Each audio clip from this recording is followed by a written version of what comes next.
Hi guys, let's start with first one. How to get last element of an array. So guys, to do this, instead of using array of array.length -1, let's use a new method that is array.at.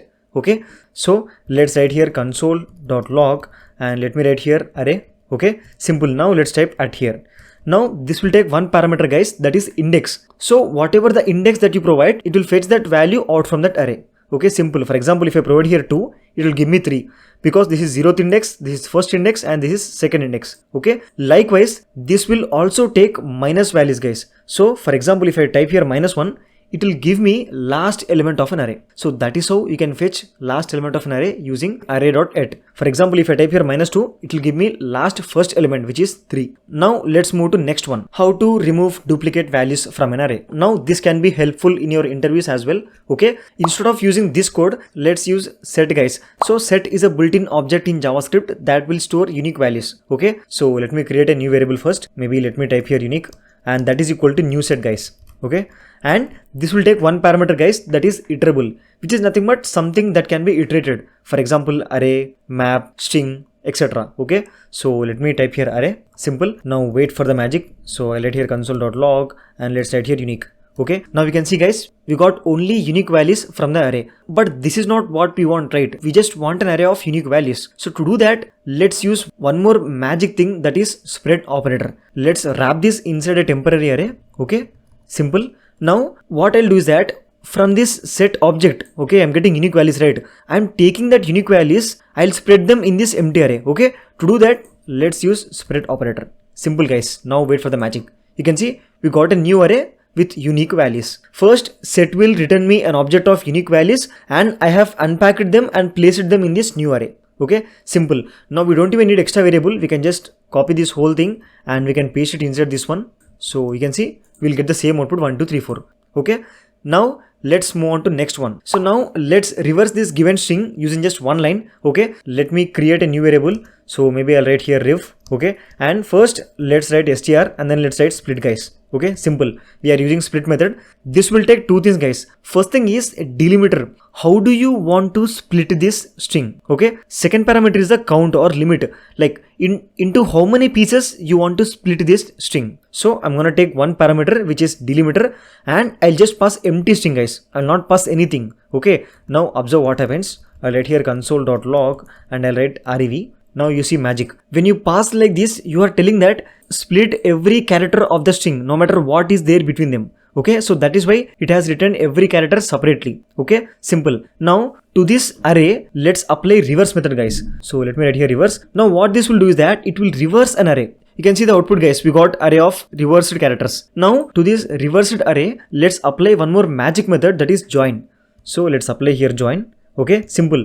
Now what this will do is that it will take an array and it will join that array back to the string using separator that we provide. For example, if I type here maybe let's say, now observe what happens. It will separate each character with this minus. Okay, now I don't want this, I just want normal string. So that's why I'll just pass here nothing. Now we can see we got reverse string using just one line. So this is how we can reverse a particular string using just one line guys. Now let's move to next one. How to flatten a nested array. So guys, this we can achieve using this piece of code, but let me show you this using just one method, that is flat. Okay, so I can just write here flat and this will take one parameter guys, that is depth, like how much level you want to flatten this nested array. Okay, default is 1. Okay, now let's say I'll provide here 2. Okay, and let me print this one. So I'll let console.log and let's say flatten array and let's say flat array. We have flattened this array up to the second level. That is why we still have one more array inside that. Okay, because this is first level, this is second level, and there is one more thing, that is third level, that we are missing. So I can just type here 3. Now this will completely flatten nested array. Now we just can't count how much level array is there, right? So that is why we can provide something called infinity. So I'll type here infinity. Now this will give the same output. Okay, so this is how using just one method we can flatten nested array no matter how much depth it is. Okay, but one more thing important to note guys, if you are attending an interview and if you are getting this question, they might expect you to write a custom function to flatten a nested array. So you should be aware of both things. Okay, now let's move on to next one. How to swap two variables without using temp variable. Now again, this is most popular question in the interviews. To achieve this, we are using a beautiful concept, that is array destructuring. Okay, let's take array and let's type here a comma b and let's make it equal to b comma a. That's it guys. In just 1 second we have written that. Now coming to concept guys, array destructuring is a feature in JavaScript that allows us to unpack values or to take out values from an array into a separate variables. Okay, so that is what I'm doing here. First I have taken this a comma b and I have put them inside a temporary array. Okay, now using array destructuring syntax, I have taken array like this and I have placed it a comma b, and again here I'm not using any declaration because I'm just using existing variables. Now this b will be passed to this a and this a will be passed to this b. So if I type here, let's say console.log, if I type here a, we should get output as 2. You can see we got output as 2.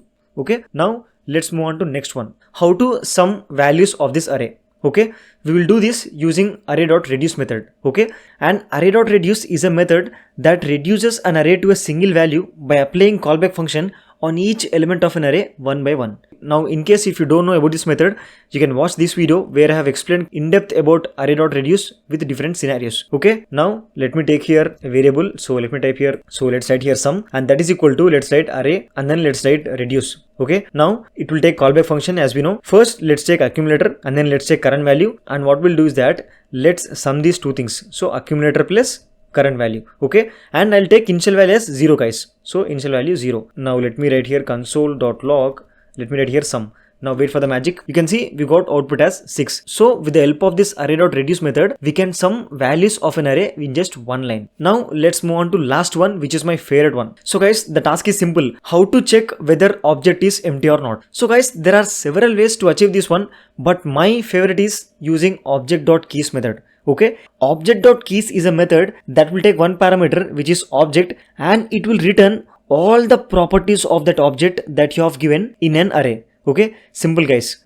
So let's write here console.log and let's write here object.keys. Okay, simple. This will take object. So I'll pass here object 1, and you can see we already got empty array because there is nothing inside this object. And what we'll do is that let's just write here length and that is equal to 0 or not. Simple. You can see we got true. That means object is empty. Now let me add a property. So maybe I'll just write here name and that is equal to string. Okay, now you can see guys, we got output as false because it is returning a property. There is something in the object. It is not empty. Okay, so this is how using just one line we can check whether object is empty or not. And if you know any other one-liners, please let me know in the comments guys. If you found this video useful, please give it a like and subscribe. I'll see you in the next video. Thank you.